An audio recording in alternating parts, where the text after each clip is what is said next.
ऐसे लोगों की बातों का आपने कहा, लोग तो ये भी कहते हैं कि आपने आफ़ताब इकबाल साहब से इब्तिदा की और शोहरत की बुलंदियों पे गई, और जब शोहरत की बुलंदियों पे चली गई तो आपने उनको छोड़ दिया। इसके बारे में आपकी क्या राय है? अच्छा, यहाँ पर बहुत सारे लोग एक जगह पर गलत हैं, क्योंकि आफ़ताब साहब के पास में सेकंड टाइम गई थी। उससे पहले मैं वसी शाह साहब के साथ एक शो कर रही थी, लग पता जाएगा। तो उसी दौरान आई थिंक वो हमारा 1 से 2 महीने लाइव गया होगा शो। उसके दौरान कोरोना आ गया। अब कोरोना आया तो मैं कॉल सेंटर में जॉब करने लग गई। कॉल सेंटर में जब जॉब की तो आफ़ताब साहब के किसी प्रोड्यूसर की कॉल आई कि वो सर कह रहे हैं कि आपने जो वसी शाह के सॉन्ग में एक लड़की थी पीले कोट वाली, उसको इंटरव्यू के लिए बुलाया ना। तो ऑफ कोर्स इट मीन्स कि वो मेरा पीला कोट वाला जो गाना था वो बहुत उन दिनों में वायरल हुआ था, असरार शाह के साथ था। अच्छा, तो उन्होंने बुलाया तो मैं गई हूँ और आई थिंक इंटरव्यू हुआ, उन्होंने नेक्स्ट डे से ही मुझे हायर कर लिया। आफ़ताब साहब के साथ मैंने आई थिंक सिर्फ 1.5 साल काम किया, लेकिन उस टाइम पे मैंने इतना कुछ खास, वो कहते हैं ना, झंडे नहीं गाड़े थे। हाँ, उनके शो का एक टाइटल बहुत बड़ा था, तो जिसकी वजह से लोगों को लगता है कि आपको फेम वहाँ से मिला। अब अगर देखा जाए, मैंने उनके शो में कभी मिमिक्री नहीं की थी। एक आधा कैरेक्टर उन्होंने मुझसे करवाया था, लाइक मरियम नवाज का एक दफ़ा उन्होंने कैरेक्टर करवाया था।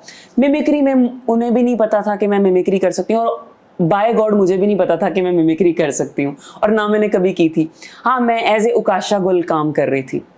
हाँ, फिर वहाँ पे चूँकि मुझे सिंगिंग का बहुत शौक था, तो वहाँ पे उनके सिंगर्स गाना गाते थे, तो मैंने सर से कहा, सर मैं भी वीक में एक गाना गा सकती हूँ? तो उन्होंने कहा हाँ, गा लिया करें। तो नो डाउट अगर मैं वो वाले गाने आज उठा के देखूँ तो मैं उन गानों में भी बहुत बुरा गा रही हूँ। तो ऑफ कोर्स आप आहिस्ता आहिस्ता चीज़ें सीखते हैं, आगे की तरफ बढ़ते हैं। खैर, फिर आफ़ताब साहब के साथ 1.5 साल काम किया। उसके बाद मुझे ARY डिजिटल से कॉल आ गई। हारून साहब के साथ होशियारियाँ में मैंने काम किया। वहाँ पे मैंने 3 से 4 महीने आई थिंक काम किया। वहाँ पे जो मुझे एक फ़ील हुआ ना, कि हारून साहब ने मुझे कहा कि उकाशा, आपने खुल के बच्चे परफॉर्म करना है। आई नो कि आप में बहुत ज़्यादा एनर्जी है, बहुत ज़्यादा टैलेंट है, खुल के परफॉर्म करो। थोड़ा-सा मैं आपको रोकूंगा यहाँ पे। कहा जाता है कि जो बड़ा दरख्त है ना, उसके नीचे छोटे पौधे जो हैं वो जल्दी ग्रो नहीं करते।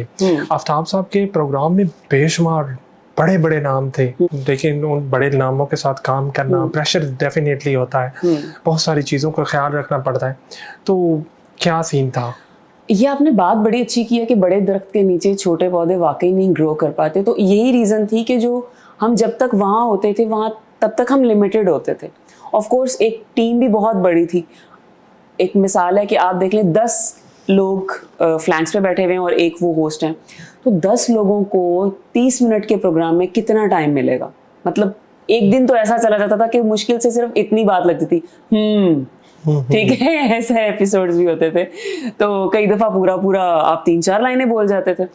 तो ऑफ कोर्स, लेकिन ये है कि जैसे जैसे हर कोई बंदा वहाँ से निकलता गया, उसकी एक इंडिविजुअलिटी, वो इंडिविजुअली फेमस होता रहा।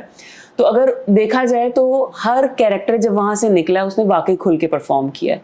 हाँ, वहाँ से आप बहुत सारी चीज़ें सीखते हो, नो डाउट। आफ़ताब साहब कंटेंट क्रिएटर अच्छे हैं। ऑफ कोर्स उन्हें डिफरेंट फील्ड्स की बहुत ज़्यादा नॉलेज है, सियासत की नॉलेज है, जो कि मुझे बिल्कुल भी नहीं है। सियासत क्या है क्या नहीं, किसी पॉलिटिशियन का नहीं पता, हालांकि मैं आज मिमिक्री भी कर रही हूँ।